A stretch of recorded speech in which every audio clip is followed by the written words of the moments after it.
Back to my live stream, my YouTube channel. This is Jacob Cast 2024. Um, gonna talk about WWE Monday Night Raw. Gonna go through all the matches. We'll talk about the news and rumors. I'll show y'all some of the podcasters and YouTubers.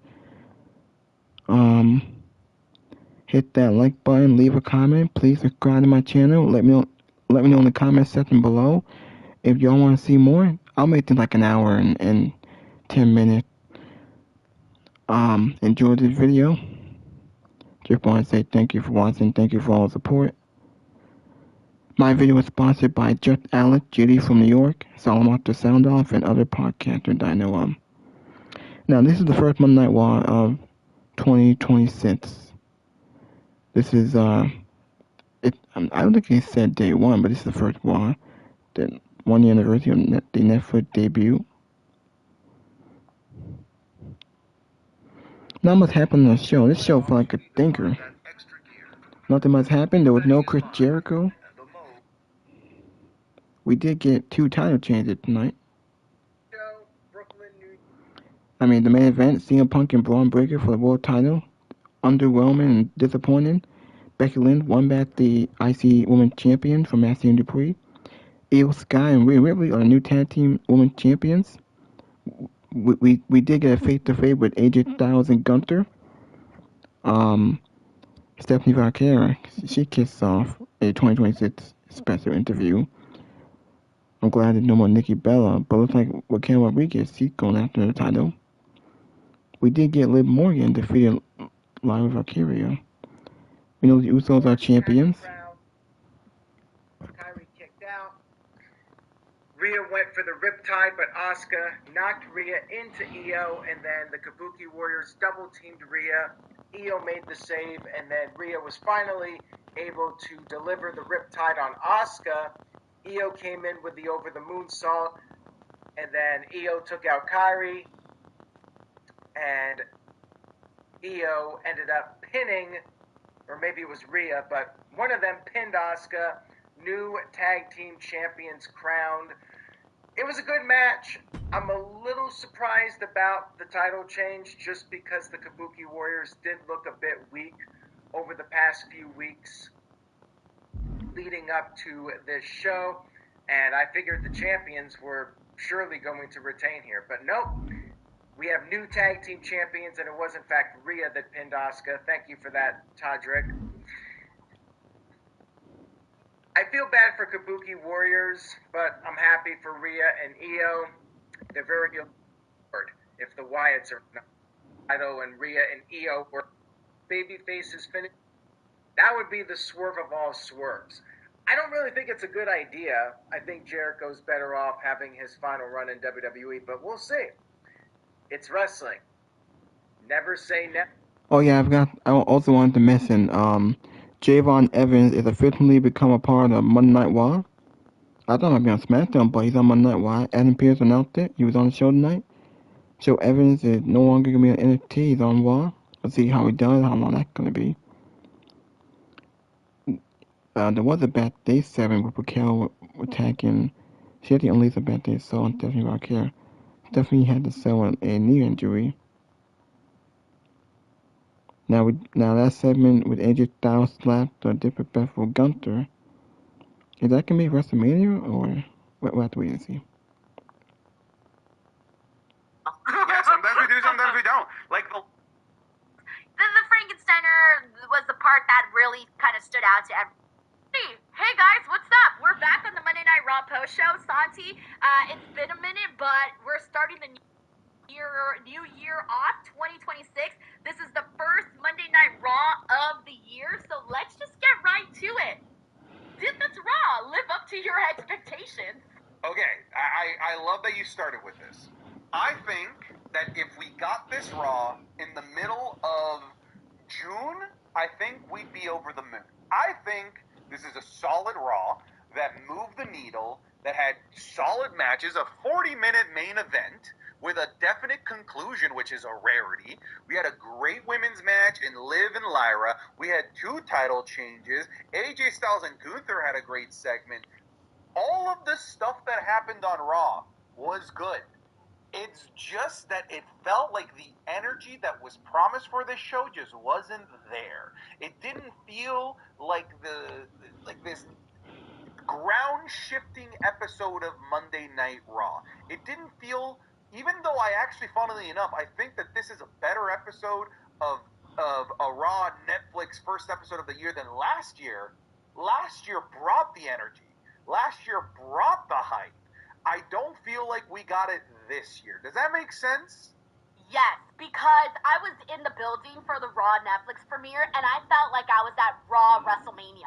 Yeah. That's what that show felt like. Like, it felt big time. Oh my God, they're going all out, and really anything can happen, and all of the biggest stars are here.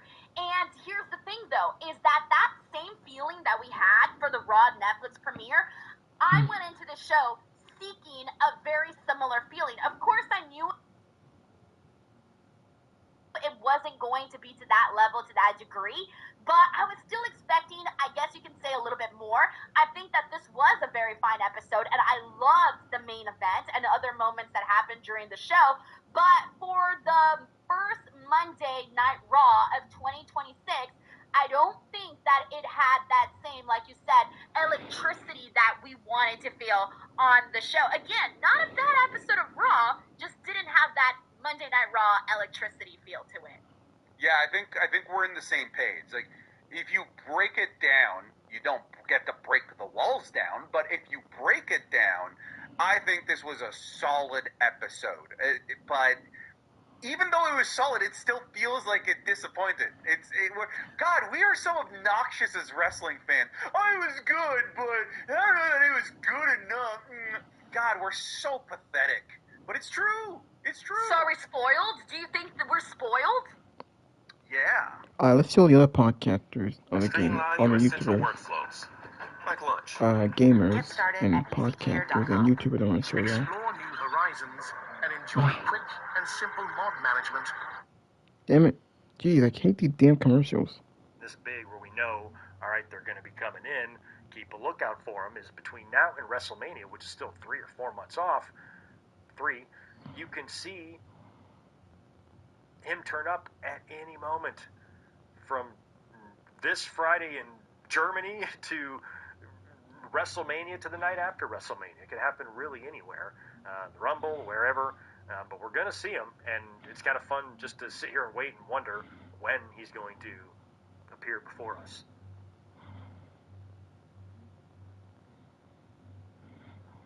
Yeah, Ronish, I'm kind of with you. I would like to see Raquel maybe win this, them take advantage of. You take opinions as fact. It's fucking weird. CM Punk cheated. Did he? I missed it. Opinions don't have to be right. Belts. I was looking forward to the aftermath. Asuka losing her mind, abusing Kairi Sane again. Getting back to that storyline. Because long term, the plan is, hopefully, Io Sky versus Asuka. Kairi Sane turns on Asuka due to the crazy amounts of disrespect, crazy amounts of abuse that she put her through. And I was hoping we would get back to that. Nothing. They just lost the belts, and that was it. Dominic Mysterio's injured, but he should be back very soon. Luckily, it was a minor injury.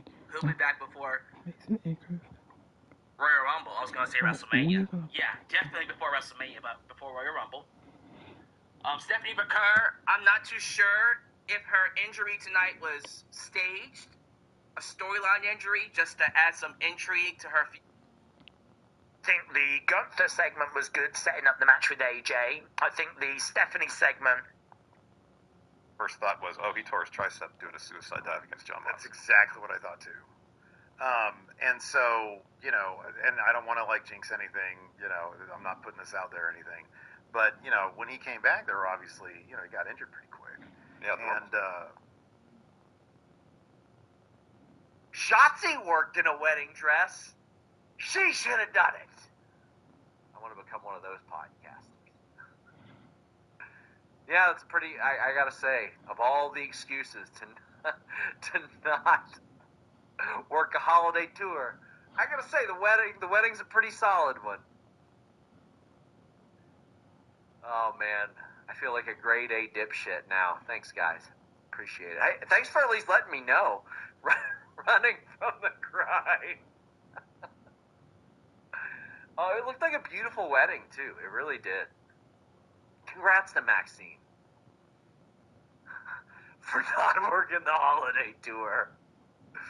Hope you enjoyed your Christmas. Dave called, actually, Andrew Brown said, I'd send Maxine to Marigold for a year. I don't know about for a year, but for some tours, like some dates, for sure. For sure. Alright, I showed you guys Sean what's that? Extra Call Duty from New York. The new year off with negativity. I've let thing disparaging about Tony Khan. I've been good. I've been minding my own business, man. I've been driving in the right lane, doing the speed limit. WWE had one job. WWE, Triple H had one job on Monday night.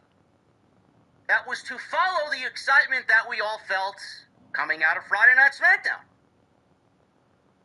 Everybody seemingly thought that SmackDown was a thumbs-up show.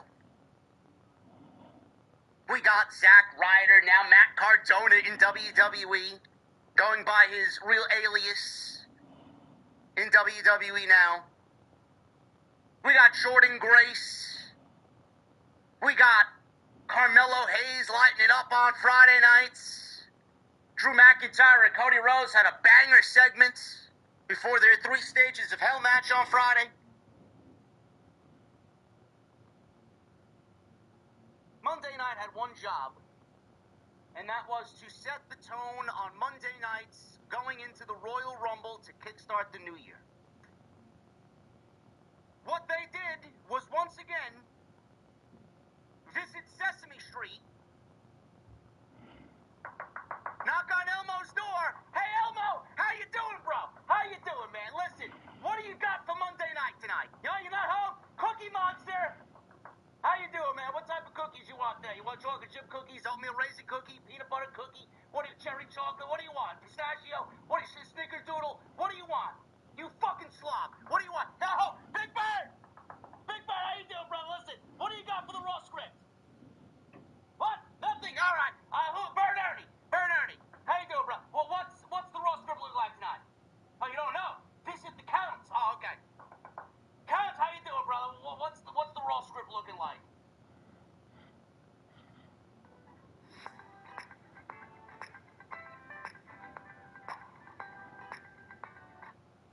Whatever plans they have for Raw next match, we go the first. We're gonna break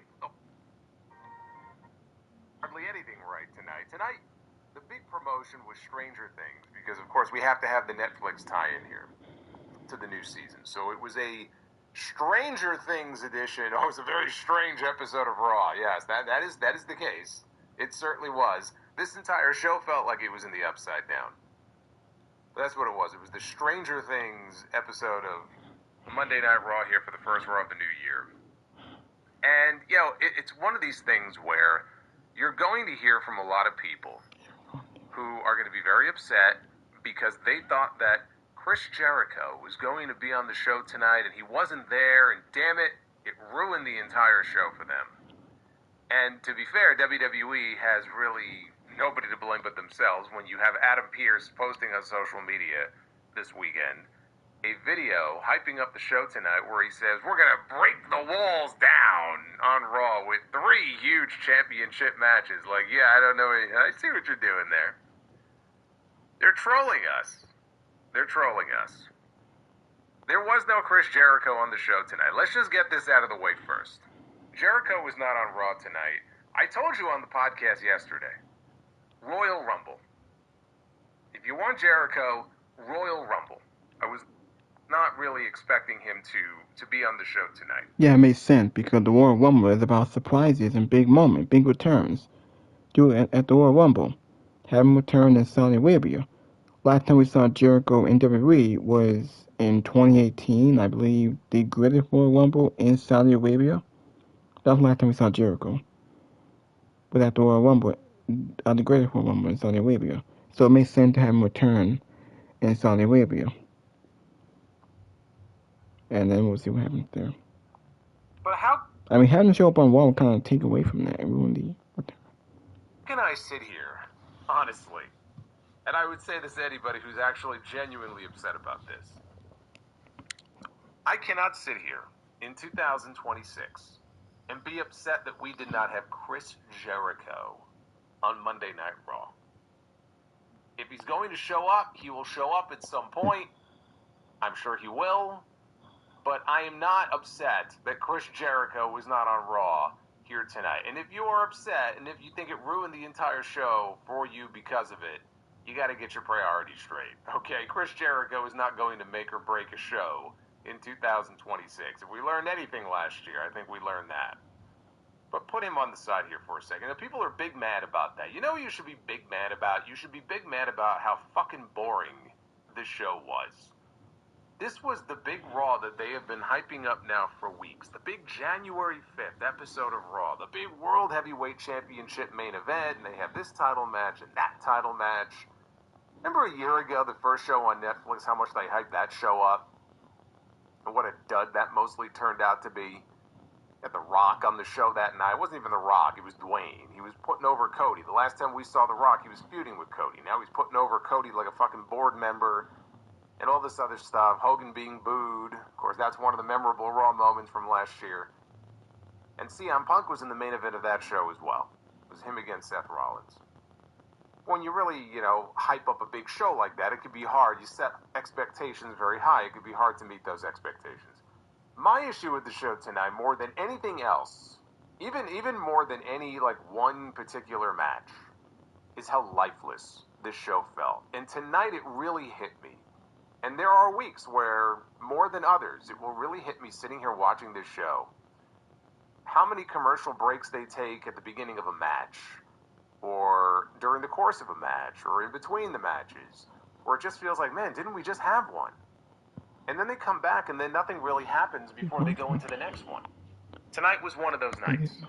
There was a lot of stuff that happened on the show, but yet it felt like there wasn't a whole hell of a lot that really happened on this show, outside of the championship matches that we got. We got some in-ring segments, we got some promo segments. For the most part, it was all very boring and all very blah. It was all very meh.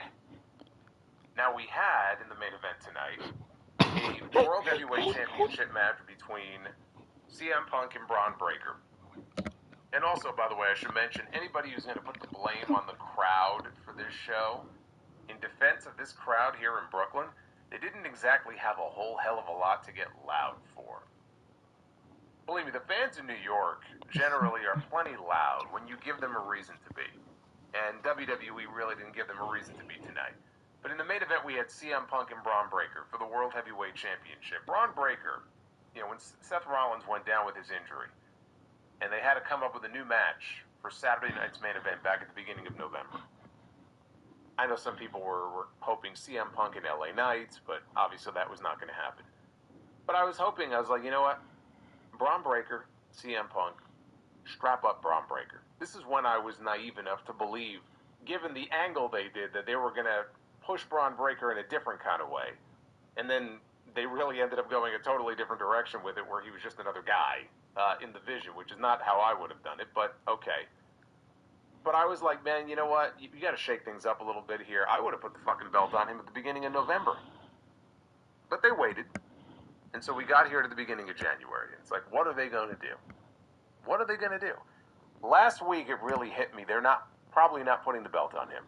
It felt to me watching this show last week, we're probably not going to get a World Heavyweight Championship change here on this show. So I can't say that I was surprised or stunned that they, didn't change the title here in the main event tonight. If anything, I was surprised by how clean it was. CM Punk not only retained the World Heavyweight Championship here on this show, but he did so clean in the middle of the ring. And it's like, well, on the one hand, it's nice to get a clean finish in a main event and not get fucked out of an actual winner. Look, that's good. But it was certainly a choice to put CM Punk over clean over Bron Breakker in a match like this. What it does, though, I think, is it puts Breakker in position to be one of the favorites to win the Royal Rumble match now. I mean, I can't say for sure that I have the utmost confidence that that's what's going to happen here, but that would certainly be one way for him to bounce back from this loss. If, you know, in losing, it just sort of, he snaps in a way and ends up going on to win the Royal Rumble to earn himself another championship match at WrestleMania. That would certainly be one way to sort of remedy what we saw here tonight. He certainly is one of the favorites now. I don't think the loss is as damaging as some people are making it or probably will make it out to be. You know, it doesn't bury him. It doesn't put him in the back of the line. It didn't make him look awful. I mean, look, yes, you have CM Punk, 48-year-old CM Punk, who's out there huffing and puffing, and you have Bron Breakker, who's this young stallion, right, who can run the ropes at 23 miles an hour, and he's killing people with spears, and you know, CM Punk beats him clean in the middle of the ring. How could they do such a thing? I get it. But if you look at what they did in the match tonight, the first half of the match, basically, it was actually pretty fucking dull. It was all Bron Breakker. You know, he was dominating this guy at the beginning of the match. He was having his way with him, you know, going after the ribs and breaking him down piece by piece. And then in the second half of the match is really where things turned around, and Bron Breakker almost died during the main event. You know, we're all talking about the spot from World's End, right? When Kyle Fletcher landed on his fucking head. Bron Breakker landed on his fucking head tonight, but he didn't mean to. I promise you that was not his intent. But that's what happened. He went for one of his Breakensteiners, as he calls it, and legitimately landed right on top of his head. And he's lucky that he trains his neck and that he didn't break it and was able to continue wrestling after that. He survived, but he lost. He went on to lose the match in the middle of the ring clean, 1, 2, 3. The key now coming out of this is to make sure that whatever plans they have for Raw next week or the week after that, he has to bounce back from this in a big way. That is going to be the key coming out of what we saw here tonight. There has to be consequences for what we saw. It cannot be a situation where he merely shows up on television next week and falls in line, and the Vision now just has to regroup as a team and figure out what's next. Bron Breakker should show up on Raw next week looking to rip people's heads off their bodies. He should be going around, he should go on to find Adam Pearce and rip his head off his body and shit down his neck. Okay, that's what Bron Breakker should want to do. They need a whole army of security geeks next week to hold this guy back from killing CM Punk. He should be incensed that maybe he was overconfident and maybe he beat himself more than anything else, however they want to explain it. But there have to be consequences. There has to be some sort of fallout where we know that Bron Breakker is on the warpath coming out of this. This cannot just be treated as another loss here. Because this main event went almost 30 minutes tonight. And again, the first half was pretty dull. It did pick up there in the final few minutes. There was a spot near the end of that main event tonight, which was actually very spectacular. It reminded me of Logan Paul, because we've seen Logan Paul do this in big PLE matches a whole bunch of times, where he'll come flying off the top rope with like a diving splash through the announce desk. You know, and he'll clear that distance, and it's very impressive when he does it. And then usually they're laid out there for, you know, a few minutes. But there was a similar spot here at near the end of the main event, where Punk was out there, and Bron Breakker came flying off the top rope with a diving elbow, and he cleared that distance, and he put Punk through the table. They both go crashing through. It was this big spectacular bump, and they replayed it 2 or 3 times, and he very quickly got Punk back in the ring. Now, Punk, again, he's out there, and he's, you know, look, Punk's older. He's not moving around quite as fast as he used to. Part of it was selling. Also, he was selling the ribs. He immediately puts him back into the ring, and you would think, well, I mean, that's got to be it, right? I mean, that's got to be the beginning of the end right there. That actually led to the beginning of the end for Bron Breakker. Punk came right back and beat him like nothing even happened. That was the other thing that blew my mind. How are you going to do a spot like that, champion, just because we had a couple of title changes and a whole bunch of title matches on the show does not make this a good show. Tag team titles, it has freed him up, as I was hoping it would, to do more meaningful stuff in a singles role. And they've been teasing out this potential AJ Styles Gunther match for a few weeks, so it's not like this came out of nowhere. The surprising part is that they're doing the match next week. They're doing the, I'm sure, first match between the two of them on Raw next week, which is going to be in Germany. Clear heat that some people thought he would. Yes, Javon Evans is now, and it included the van, if you watch the show, the radio station van, and it was parked on stage, and so 3 championship matches here on this show. For the women's tag team titles, it was Rhea Ripley and Io Sky teaming up to take on Asuka and Kairi Sane, the Kabuki Warriors. Yes, Hoffman, he hit the nail on the head. All the effort went into the decorations tonight. There are 2 certainties in life, death and taxes. For now, It's a safe space for wrestling fans like you and like us. Please be sure you like the video. Like the video. Because the more you like the video, the more opportunities I will be given to be recommended here on YouTube. So help boost that algorithm by hitting. It's like we have it like as you get older, something like your issues become the thing. Nobody knows. Nobody knows. Nobody knows. Literally nothing. Okay, now, we've already established that there's been no good stories told. Can you guys give me one good feud or match she's had since becoming champion? Because she's only had 3 or 4 in 4 months. So hopefully... Like, there are certain people... Back to the gills. So I thought... And then I'm still waiting. This video, because for those of you that... Chris Jericho. I feel like I got swept away in the hype. I started to see a lot of people that were expecting him on Monday Night Raw, and I started to think, oh shit, maybe everybody knows something that I don't know. And do you get that feeling whenever it feels like everyone knows something's gonna happen, so then you're like, oh yeah. WWE will use things to manipulate your expectations into... He can protect Stephanie Bacchus if she does lose it. The way they did with Tiffany Stratton, right? She went into the match, got squashed, but she had the knee problems, right?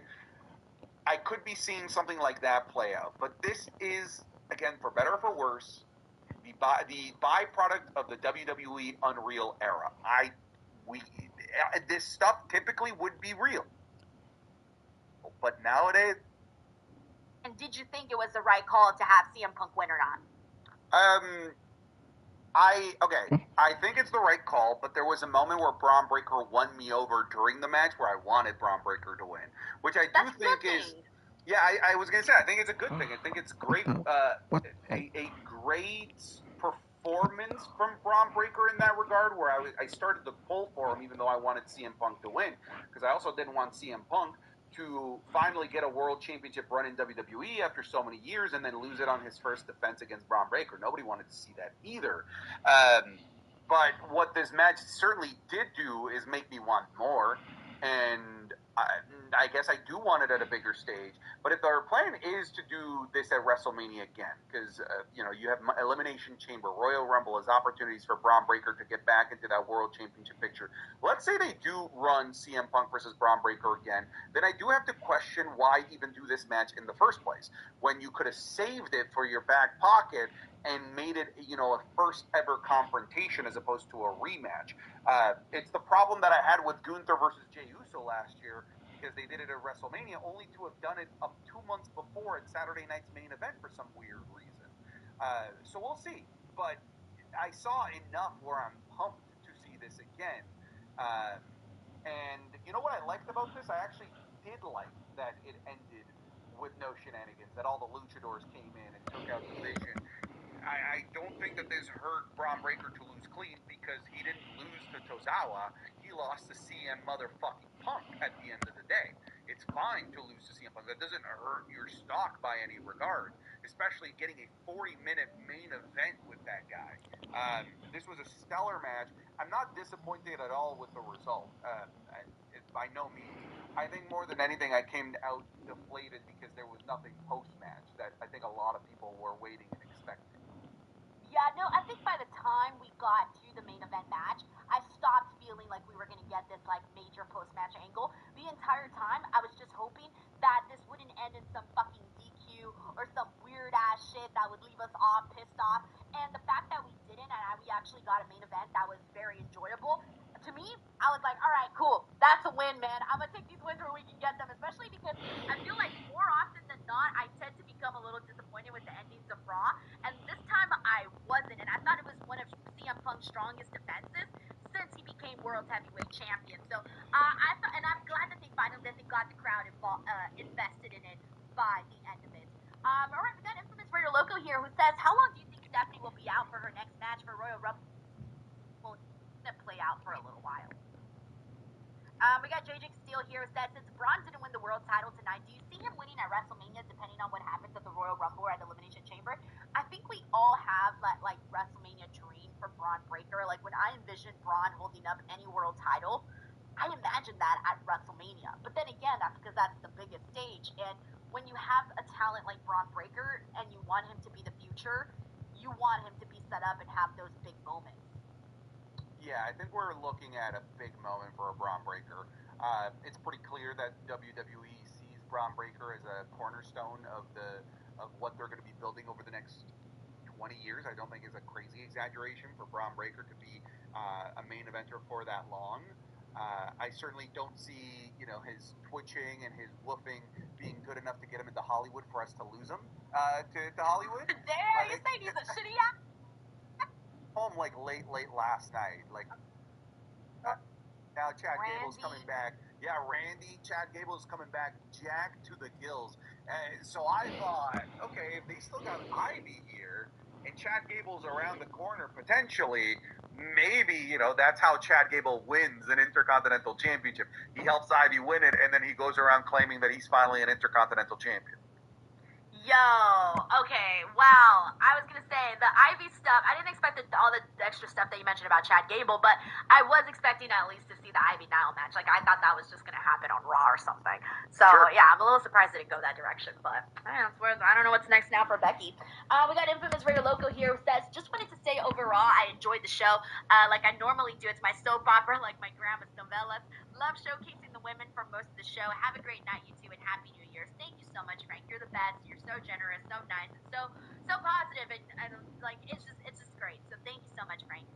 We got JJ Castillo here who says, what's 3 things you personally want to see WWE do in 2026? A dream return, improved booking, new stars, etc. I know Santi made a video about it. I guess for me, I would, of course, improve booking by making storylines that aren't recycled. I feel like we get so many recycled storylines. I would like to see some fresh stories. The other thing that I would like to see is Evolution 3. I think that would be fantastic. And then another thing that I would like to see, I think we're kind of already starting to get it, which is just getting to see more matches, get more time. And storylines that don't drag. I think we got too many storylines that drag a whole lot, and lower ticket prices. You said I think all the things you said are in that video that he's referring. Yeah. Okay, so then we're on the same wavelength. I definitely said lower ticket prices, less storylines that drag. I even said Evolution 3. So yeah, we're definitely in the same wavelength. Love it. Thank you so much, JJ. We got W. Karams. I'm going to grab your video and just like AI put my face in it and then just like upload it. But it's going to be my face just moving to your face. That's nightmare fuel. The AI will probably give you a beard. Yeah. Oh, hey, I might get more views with a beard. You never know. We got W. Karams 54 here. Says, I think everyone in the Women's Mania ad gets a big spot on the show. I can pick out something for everyone except Tiffany. What would you guys have her do? Oh, Blake Monroe. I feel like that would be the first thing that I would say. But then again, I feel like that might be a little too easy. Thank you, W. Karams. And I think you might be onto something with that women's commercial. Hopefully. We'll see. We got Anthony Giuliano here who says Maxine is going on her honeymoon. That's why she lost. Oh, that's right. She did get married. Anthony, thank you for bringing that up. I didn't even think about that. All righty. There you go. That was Monday Night Raw, ladies and gentlemen, of the first of 2026. And also, Santi and I, by the way, we're going into our second year of the Raw post show. So whoop whoop. Alrighty, before we go, thank you guys so much for being here. And as always, when you think work, you think boots. You think I'm going to show you John Cronin, the other podcaster. Oh, Fox, I can. He's just gonna meet Bron. Chill. Yeah, I don't know why he can't follow that simple. Could stretch this out until WrestleMania. There is a way to do that. I don't know if that's their plan or not. You got 2 more PLEs before we even get to WrestleMania, and at least one Saturday night's main event. Actually, the week before the Rumble, they're doing Saturday night's main event. We know Gunther is not losing next week. Gunther just beat John Cena. He just tapped out John Cena. Gunther should not be losing for a very long time, right? At least many months. So we know he's not losing next week, which means we're either not getting a finish, or Gunther is just going to beat AJ Styles, right? That's it. That's it. They don't do time limits in WWE, so it's one of those two, right? No finish, or Gunther wins. It's very simple. If AJ is finishing up at WrestleMania, and he has not clarified exactly how deep into 2026 he is going to wrestle, other than this is going to be his last year. But he never said that he's going to go the whole year, like John Cena did. If AJ is going to finish up at WrestleMania, this is what I said before. I think the play is AJ putting his career on the line. You don't tell people that this is his final match. You don't do that. You don't do with him what you did with John Cena. And I think AJ, let's say he loses next week. And let's say there's a second match that he loses. And AJ gets desperate, almost like Undertaker and Shawn Michaels. When they headed into WrestleMania 26, and Shawn had his retirement match, it was a situation where he was desperate to beat The Undertaker at WrestleMania. He came so close the year before, and they won a Slammy Award, but it wasn't enough for him. It was just eating away at him. I know I can beat you. I know I can break the streak. I know I can do it. And he was willing to put his career on the line. He was so confident. Nothing else mattered. You tell a similar story with AJ and Gunther if AJ is wrapping up in Vegas. That's how this should be played out. Whether it's AJ voluntarily saying, look, I'm going to put my career on the line. Or Gunther maybe forces him or coerces him into doing so. Maybe both of them do. Maybe it's a loser leaves WWE stipulation at WrestleMania. Now, maybe that makes it a little more predictable as far as what the outcome is going to be for some people who know that AJ is wrapping up. But, if I'm WWE, I'm shutting up. I'm not harping on the fact that AJ has said that he is retiring this year. They've already acknowledged it on TV. I don't dwell on it. I almost want to make people forget about it. And then if you do that match and you have that stipulation, especially if both of their careers are on the line, imagine the drama now, right, in every near fall in that match. I think that's the way you play it. And then obviously in the end, Gunther wins. But there's a way to do it that I think works a lot better than just if you go into it and everybody already knows how it's going to end. Because then all you end up with is a situation like what we had with John Cena and Bill Goldberg, where we already knew going into those matches that they were retiring. Gunther didn't really technically retire anyone. They retired themselves. You want to put heat on the guy, he should be the one to do it. That's why it was so goofy when he was showing up on TV and everybody was so mad at him. What an evil man you are for fucking doing your job. Like, when you really stop and think about it, it doesn't make any sense. Yes, he was being disrespectful, but so what? I mean, they were looking at him like he put a bullet in the man's head. So if they're gonna stretch this out until Mania, I think they could absolutely do it. But that's more along the lines of the kind of story I would like to see them tell. Now after this, we had the Women's Intercontinental Championship.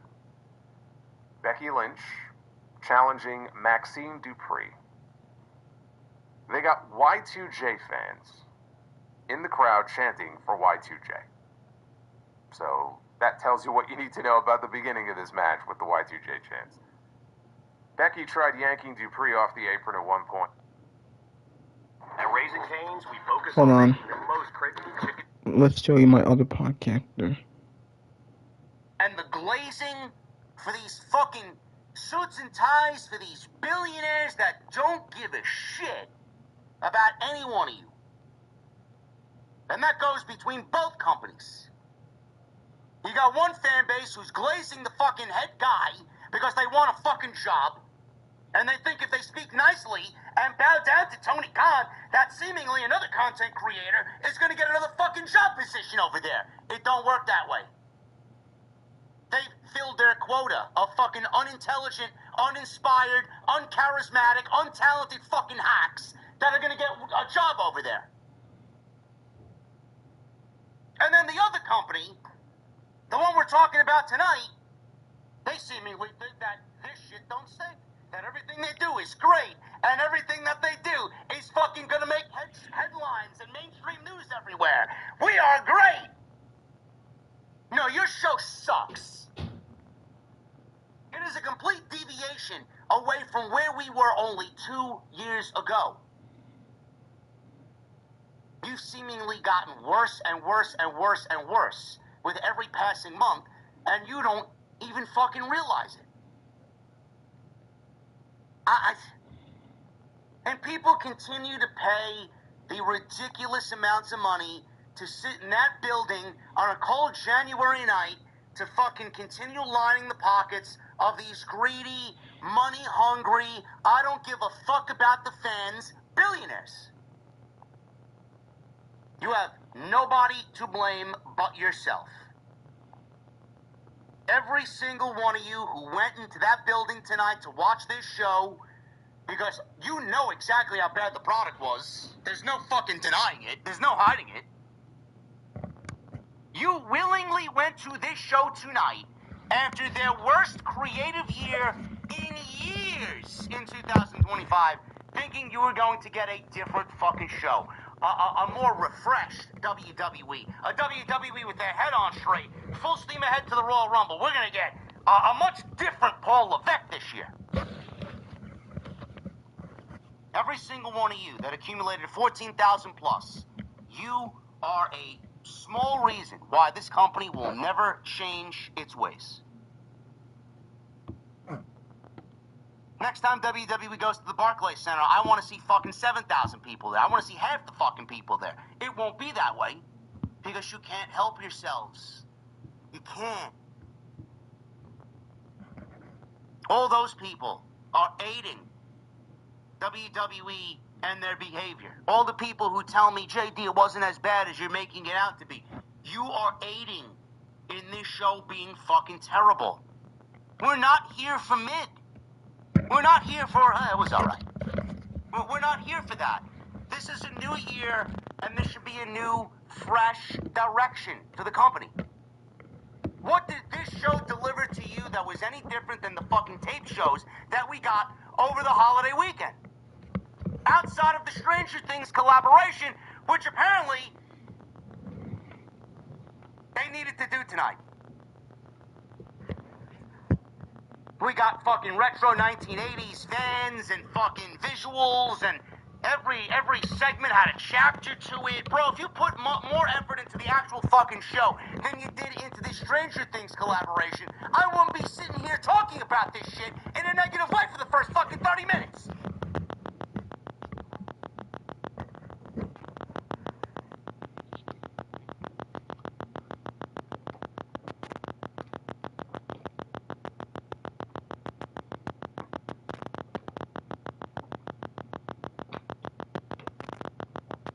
I know a lot of people were expecting Chris Jericho tonight. This had nothing to do with Chris Jericho not showing up. There was a news article, there was a report that went out right before WWE Raw tonight. Fightful put something out. To be clear, Fightful has not reported nor confirmed that Chris Jericho will be on Raw tonight, or even that he'll be back in WWE at this point. Apparently, there was some arguing back and forth between Andrew Baydala and Jonathan Coachman on Twitter about Jericho. It all started with Andrew putting something out with The Rock, saying that The Rock has some sort of deal on the table for Saudi Arabia, big money offer. Drew never put out that The Rock has a concrete offer. and fan speculation. It's going to be a big talking point for the next 18 months. Everybody and their mother is going to be talking about it. Is it going to happen? Are we going to get Rock Roman? Then all of a sudden, you know, Jericho and the topic of Jericho was being discussed on social media. Jericho's going to be there. If he's not there, he's going to be in the Royal Rumble. Then the discussion kind of went off track, and people were discussing, well, if Jericho shows up in the Royal Rumble, it's not going to be much of a surprise. How is WWE going to fly everybody over to the Royal Rumble and keep them hidden from everybody? How are you going to get Jericho over to Saudi and not have him be seen by anybody? It's going to be leaked all over the place. This had nothing to do with Jericho not showing up. The show would have been fucking awful if Jericho showed up at the end of the show. Fightful went on to say they can't exactly control what other outlets report, but upon a wave of Chris Jericho contract has officially retired, posts from engagement accounts or expired. They put retired. Chris Jericho's contract has officially retired. Expired posts from engagement accounts.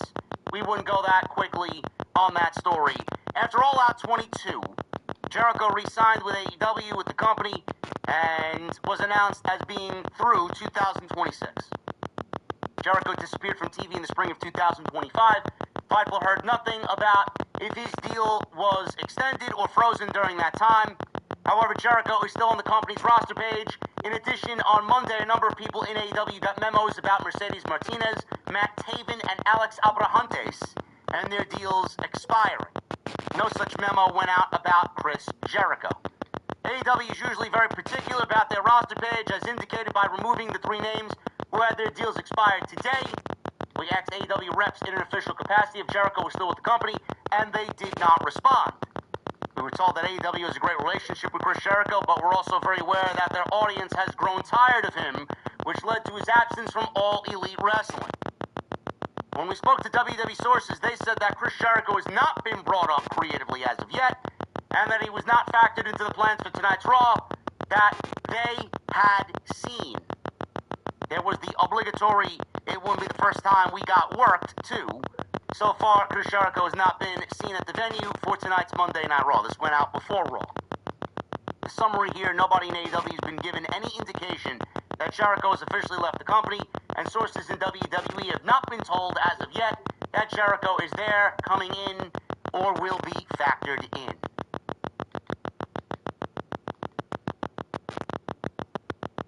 First of all, AEW is usually very wishy-washy when it comes to who's on their roster page and who is not. That is not something that they actively police. And immediately, someone's contract's up, let's take them off the roster page on the website. Sometimes it'll sit. Sometimes it'll sit there for a day or two, and then they'll get removed. Just to not cause confusion. Now, Tony Khan wants to be petty, and he doesn't like somebody, or he lets someone go, or he lets someone walk. It depends on who it is. He may take them off instantaneously, just to rid himself of that particular talent. That's the way he operates. Chris Jericho, as far as I know, is not staying with AEW. He's not coming back to AEW, he has not re-signed with AEW, and he will not re-sign with AEW. Boy, would that make the sickos look fucking stupid. How many of you sickos have already went out there and fucking crusaded your way on social media, claiming that we don't want Chris Jericho, Chris Jericho's washed, he doesn't need AEW, we don't need him, blah, blah, blah, blah, blah. Can you imagine if Chris Jericho walked back into AEW, how everybody would... Man, there'd be a lot of tweeting and deleting. I'll tell you that right now, man. There'd be a frantic chase from everybody to go and delete all their anti-Chris Jericho tweets. It would be a comedy show for free on social media. Jericho's not going back to AEW. Tony Khan knows Jericho isn't needed. Jericho knows he isn't needed. He's going to WWE. I don't know how they're going to finagle him into the Royal Rumble. It's going to be very difficult to fly someone the likes of Chris Jericho on an 18-hour flight to Saudi Arabia without him being seen. Unless he gets there 3 weeks early and resides in Saudi Arabia for the next 3 fucking weeks. Even then, people are going to notice who he is. Either that or they're going to hide him in an underground bunker somewhere until the day of the Royal Rumble and that buzzer goes off and we hear break the walls down.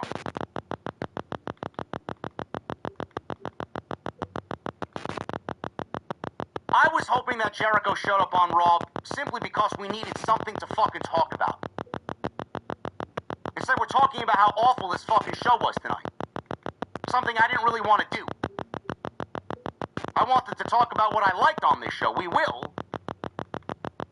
But this show was 90% negative and only 10% positive. I wanted Jericho to show up on the show simply because we needed something to talk about. Simply because they needed to start 2026 off with a bang. And I thought that would have been a great way to do it. If I'm Chris Jericho, first of all, not even that. Chris Jericho's name was in the news when CM Punk had that falling out with Jack Perry. Even before that. There was some shade by Chris Jericho on CM Punk, and CM Punk, I think he was still out nursing the injury. He came back and they gave him Collision, and Collision was his show. Punk had said nothing. He remained very, very quiet following the brawl-out situation. He said nothing. The only thing that he did which was very suspect, was show up backstage at a Monday Night Raw while he was an AEW contracted talent to speak with The Miz, Kofi Kingston, Triple H, and whomever else he met backstage when WWE had visited Chicago that year. He was still in rehabilitation. Jericho had said something that threw shade at CM Punk. I don't know if it's credible or not, but people were insinuating that Jericho was one of the people outside the Bucks feeding the dirt sheets, all of the tales and all of the stories that were coming out in the locker room about AEW, and Jericho was at the forefront of telling Meltzer and telling Alvarez and telling the sheets his side of the story, but not covering the entire part of the story. Again, I don't know if that was legit or not. I know that was a talking point. Jericho has many, many avenues. He's got many different people willing to go to bat for him, many different people that will aid and abide by what Chris Jericho wants. Especially those in AEW. Now, if Tony Khan is a man of his word, and when it comes to someone like Chris Jericho, I don't know why he would lie. Jericho may be one of the most, if not the most important figure in the history of that fucking company. It's going to be either Moxley or Jericho. And without Jericho, there is no AEW, so I'm probably leaning on Chris Jericho in that discussion. Without Chris Jericho, without him leading the charge as the first ever AEW World Champion, there may not be an AEW as we see it today. Jericho still holds a lot of respect in that company. Especially from Tony Khan. I would not be surprised to find out that Chris Jericho went directly to Tony Khan and the upper brass in AEW, told them that he's leaving, and there's nothing but love. Thank you for everything you've done for me. But I need you to do something for me now. Which, this is a bargaining chip that is much more lucrative to AEW than it is to Chris Jericho. So them doing this for Chris Jericho is pennies for what Jericho has done back to AEW. I would not be surprised if Chris Jericho went to Tony Khan or the upper brass in AEW and told them, keep me on the roster page. I'm not coming back. But I want you to do me this solid. Keep me on the roster page. And let me dictate where I'm going to go, when I'm going to go, and when I'm going to show up. That's the least you could do for me.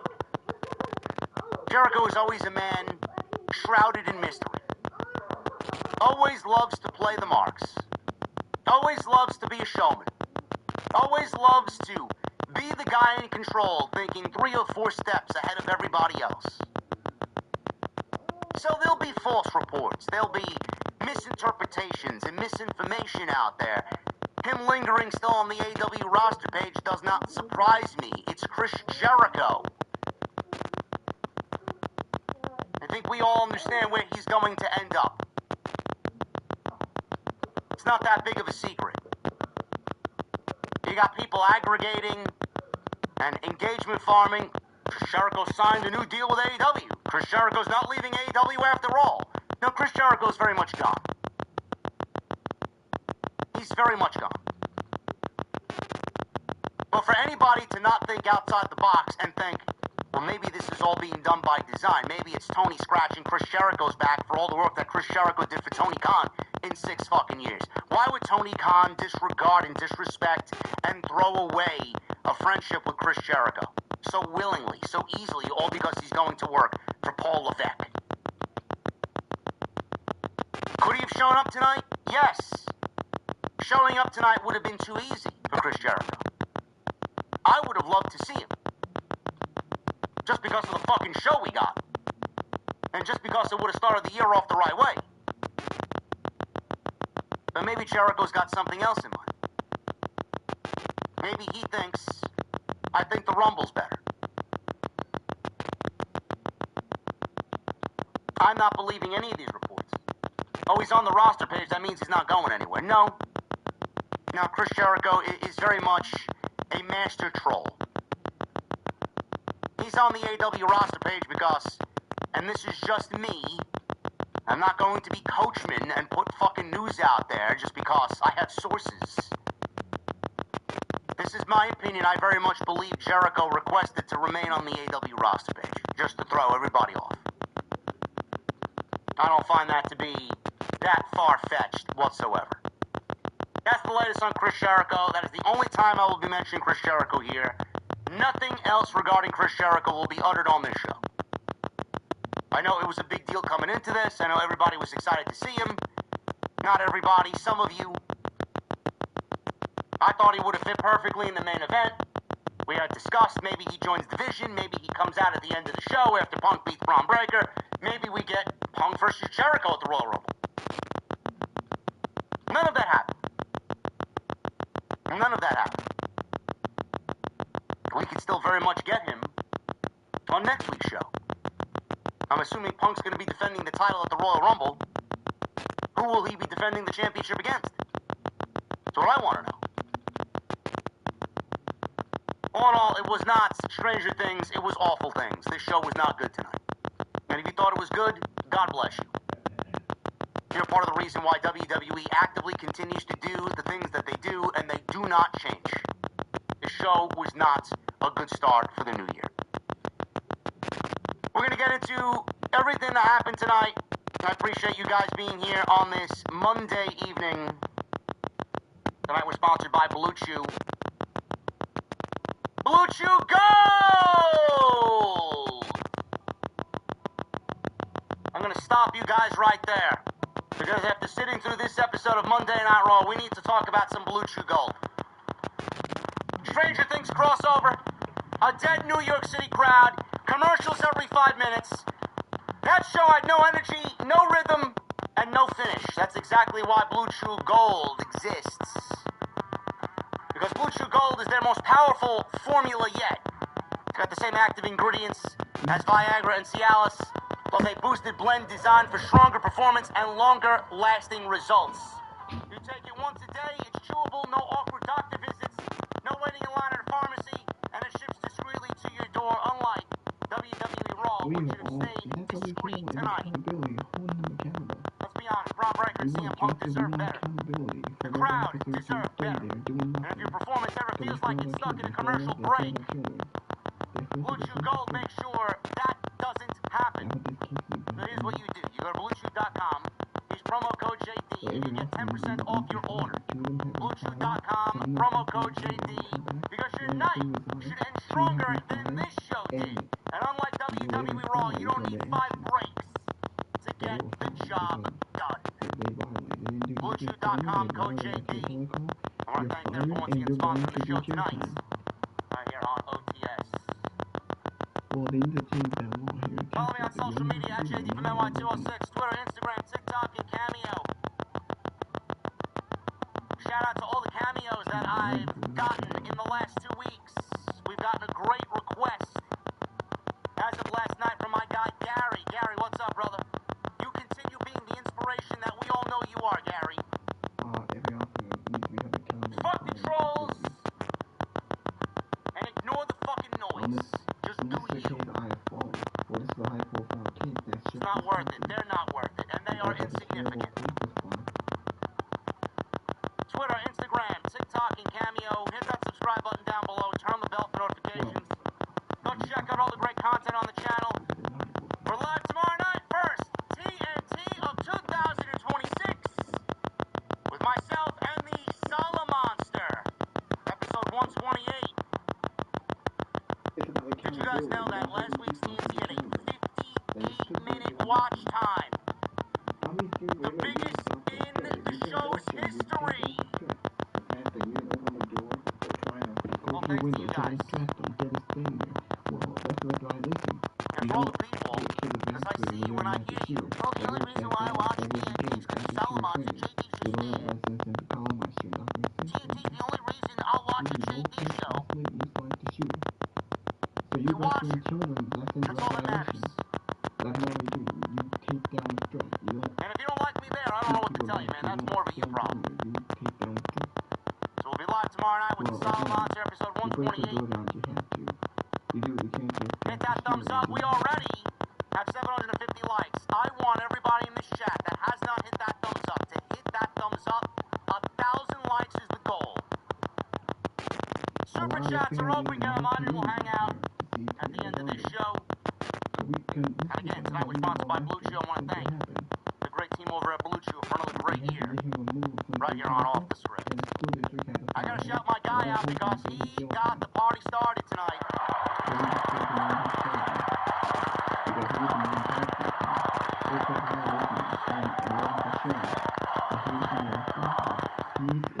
We got a bomb coming in early from my guy, best in the world, Matt. A $100 super chat. Thank you, Matt. Happy New Year, OTS family. This one goes out to the ace, Hiroshi Sana. Well, I might will end the video. I don't want to make it too long. It's already getting late, so I'm going to end the video. Until next time, hit that like button, leave a comment. Thank you for watching. Thank you for all the support. I will see y'all later.